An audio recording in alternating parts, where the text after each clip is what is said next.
महायुतीमध्ये लाडकी बहीण योजनेतनं थोडं श्रेयवादाचा विषय चालला होता। अजितदादांचा गट म्हणत होता ही योजना आमची आहे, असे काही बॅनर्स पण लागले तिथे, फक्त अजितदादाच होते। बॅनर लावले अजितदादा नव्हते, बॅनर लावलेले तुमच्यासारखे माझ्यासारखे कार्यकर्ते होते। त्यामुळे ही योजना महायुतीचीच आहे, त्यांना मुख्यमंत्र्यांचं नाव दिलं गेलं, दादांनी फायनान्स केला आणि हे देवेंद्रच्या डोक्यातनं बाहेर पडली। ही तिघाचा भाग झाला हां। त्यामुळे ही तिघांची योजना आहे आणि महायुतीची योजना आहे आणि जनतेसाठी आहे। मी आजही डिक्लेअर केलं, सांगितलं ही योजना बंद होणार नाही आहे, बरोबर ना।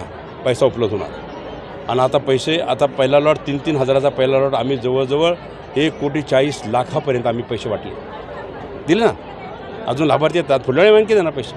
ही एक स्कीम बंद होणार नाही आहे।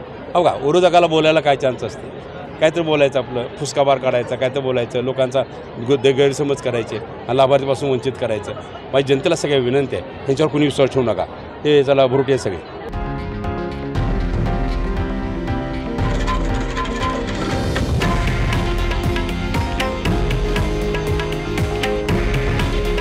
हे आहे देशातील नंबर 1 न्यूज नेटवर्क आणि आपण पाहत आहात TV9 मराठी।